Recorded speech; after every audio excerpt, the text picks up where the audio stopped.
नमस्कार प्रिय विद्यार्थियों, स्वागत है आप सभी का आपके अपने YouTube प्लेटफॉर्म उदय एजुकेशन में। विद्यार्थियों, आज के इस वीडियो में लेके आया हूं अर्धवार्षिक परीक्षा सत्र 2023-24 की दृष्टि से इम्पोर्टेंट कक्षा 6 का संस्कृत विषय का पेपर, जो कि आपके आने वाले अर्धवार्षिक परीक्षा की दृष्टि से अति महत्वपूर्ण रहने वाला है और आप सभी विद्यार्थियों के लिए ये पेपर वरदान साबित होने वाला है। तो आपसे निवेदन रहेगा, वीडियो को अंत तक देखिएगा, वीडियो को लाइक और चैनल को सब्सक्राइब जरूर कर दीजिएगा।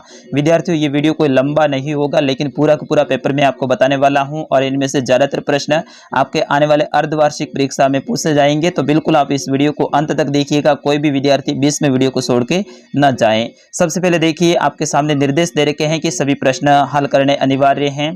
सभी प्रश्नों के उत्तर पुस्तिका में आपको लिखने हैं। चलिए बढ़ते हैं पहले प्रश्न की ओर। पहला प्रश्न है आपके अपसिद्ध के रूप में आएगा और इसमें देखिए पहला प्रश्न है कि अजित कुत्र गंतुम अवकाश वाचयति, यानी अजित ने किस कारण से अवकाश है वो लिया था।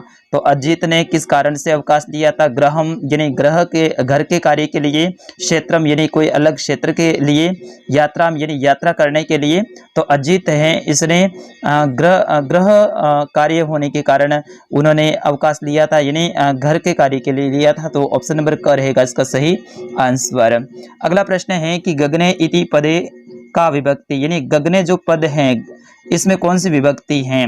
सप्तमी, चतुर्थी, द्वितीया, यानी सातवीं, चौथी या फिर द्वितीया। तो इसका सही आंसर होगा गगने जो पद है इसमें द्वितीय विभक्ति लगी हुई है। तो ऑप्शन नंबर ग रहेगा इसका सही आंसर। अगला प्रश्न है तीसरा कि कतमो नदिया मग्नम, यानी कौन सी नदियां हैं, वो कितनी नदियां हैं वो मग्नम है। तो इसका सही आंसर होगा दसम, यानी 10। अगला प्रश्न है कि मेघा की वर्षयंती, यानी मेघ हैं वो क्या बरसाते हैं? विपुल जलम यानी मीठा पानी, विपुल धनम यानी धन, विपुल अन्नम यानी अन्न। तो मेघ हैं यानी बादल हैं वो क्या बरसाते हैं? जलम यानी जल, पानी बरसाते हैं। तो ऑप्शन नंबर क रहेगा इसका सही आंसर। अगला प्रश्न है रिक्त स्थानानि पूर्यत, यानी खाली जगह को भरना है। ऊपर शब्द दे रखे हैं पूर्ण विद्यालयम, क्रीड़ा स्पर्धाम, मयम। तो इनको देख के आपको रिक्त स्थान की पूर्ति करनी है। तो पहली रिक्त स्थान है कि तत्र सन्ति, तो तत्र क्रीड़ा स्पर्धा सन्ति, यानी वहां पे एक खेल आयोजन हो रहा है। दूसरा है खाली जगह से शुरू हो रहा है सक्षम, तो पूर्णम सक्षम, यहाँ पे पूर्णम हो जाएगा, ठीक है ना।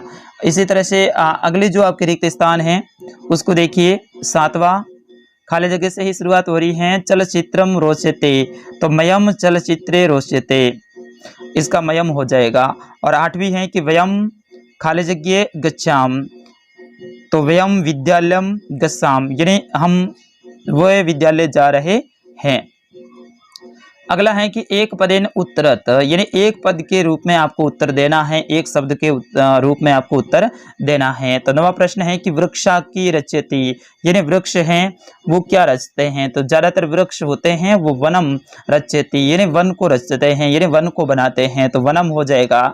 इसी तरह से 10वां देखिए वृक्षा की पातालम स्पृशन्ति, तो वृक्षा पादे पातालम स्पृशन्ति, तो पाद पे हो जाएगा, ठीक है ना, पादे आप लिख सकते हैं इसमें। 11वां प्रश्न है कि वियागा कुत्र आसीन, वियागा कहाँ आसित हैं? तो इसका सही उत्तर होगा शाखासु। 12वां प्रश्न है कि कोतेकेन वृक्षा की पच्यति, तो कोतेकेन वृक्षा 100 प्रतिबिंबम पच्यति, तो यहाँ पे हो जाएगा 100 प्रतिबिंबम। अगला है कि एक वाक्य न उत्तरम, यानी एक वाक्य के अंदर, एक लाइन के अंदर आपको पूरा उत्तर देना है। तो 13वां प्रश्न है कि बालका बालका भुई की रचयति, तो बालका भी बालू का ग्रह रचयति, यानी बालक और बालिकाएं क्या बनाते हैं? तो इसका सही आंसर होगा बालक और बालिका बालू का ग्रह रचयति, यानी अपन कह सकते हैं बाल ग्रह बनाते हैं। अगला है कि श्रृंगालस्य मित्र क आचित, यानी सियार का जो मित्र है वो कौन था? तो इसका सही आंसर होगा श्रृंगालस्य मित्र बक आसित, यानी श्रृंगाल का यानी सियार का जो मित्र है बक यानी बगुला आचित हैं, यानी बगुला हैं। अगला प्रश्न है प्रश्न संख्या 15 कि पीक काकयो भेद कदा भवति, यानी कौवा और कोयल के बीच में भेद है, यानी उनका रंग का भेद है वो कब पता चलता है। तो इसका सही आंसर होगा पीक काकयो भेद बसंत समय भवति, यानी बसंत के समय जब प्रातः काल होता है तब कौवा और कोयल अपनी अपनी आवाजें निकालते हैं, अपनी अपनी वॉइस निकालते हैं, और उस समय पे इनका पता चलता है कि ये कोयल है और ये कौवा है। तो पीक काकयो भेदम वसंत समय भवति, यानी वसंत के समय इनका पता चलता है। अगला प्रश्न है कि सरमेण का सर्षा भवति, तो इसका सही आंसर होगा सरमेण धरित्री सर्षा भवति।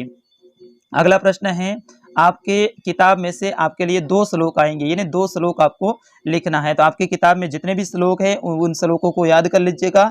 मैंने यहाँ पे 2 श्लोक इस प्रकार से लिए हैं। द्वे श्लोक लिखत। तो पहला श्लोक है कि काक कृष्ण पीक कृष्ण को भेद पीक काकयो, बसंत समय प्रातः है काक काक पीक पीक, यानी काक कृष्ण पीक कृष्ण, यानी कौवा है वो काला है, पीक का मतलब कोयल, कोयल भी काली है, को भेद पीक काकयो, यानी कौवे और कोयल में क्या अंतर है, भेद का मतलब होता है अंतर। काक कृष्ण पीक कृष्ण को भेद पीक काकयो, वसंत समय यानी वसंत ऋतु होती है उस समय पे, प्रातः, प्रातः का मतलब होता है सुबह, काक काक पीक पीक, यानी कौवा है वो अपनी आवाज निकालता है क्रह क्रह, और पीक है वो मधुर आवाज निकालता है, तब पता चलता है कि ये कौवा है और ये कोयल हैं। दूसरा श्लोक है वो भी आपको याद करना है, तो आपकी पाठ्यपुस्तक में से ही हमने लिया है कि सूर्यस्तपतु मेघा वहा वर्षन्तु विपुलम जलम, कृषिका कृषको नित्य शीतकाले भी कर्मठो, यानी सूर्य अस्त के समय और मेघा व वर्षन्तु, यानी जो बारिश के बारे में, इनके बारे में यहाँ पे बताया गया है, तो इनका अनुवाद आपको याद कर लेना है और इन श्लोकों को भी याद कर लेना है, क्योंकि मुझे पूरी तरह से इसका अनुवाद भी पता नहीं है, क्योंकि मैं संस्कृत का आपके लिए अध्यापक नहीं हूँ। मैं सोशल साइंस और अन्य विषय हिंदी वगैरह है उनको पढ़ा सकता हूँ, लेकिन संस्कृत थोड़ी सी मेरे के लिए हार्ड रहेगी। अगला प्रश्न है प्रश्न संख्या 18 कि बकस्य प्रतिकार पाठस्य सार हिंदी भाषायाम लिखित, यानी बकस्य प्रतिकार जो आपका पाठ है उनका पाठ सार हिंदी भाषा में आपको लिखना है। तो पाठ सार से संबंधित भी आपके एक प्रश्न आएगा, तो इसका पाठ सार इस प्रकार से है कि प्रस्तुत पाठ में 2 मित्रों बगुलो और गिदड़ की कहानी है, और ये दोनों मित्र थे। एक बार गिदड़ ने बगुले से कहा कि दोस्त तुम कल मेरे साथ भोजन करोगे। बगुला गिदड़ के घर जाता है, तब गिदड़ उनके साथ दुष्टता का व्यवहार करता है और उसने बगुलों को थाली में खीर दी और कहा कि मित्र आओ हम दोनों साथ खाते हैं। बगुला खीर को देखता रहा और गिदड़ सारी खीर चट कर गया, यानी पहले तो उसने बोला कि मेरे घर पे आ अपन भोजन साथ में करेंगे, खीर लाई, लेकिन खीर है वो ही खा गया, कौन, गिदड़ खा गया।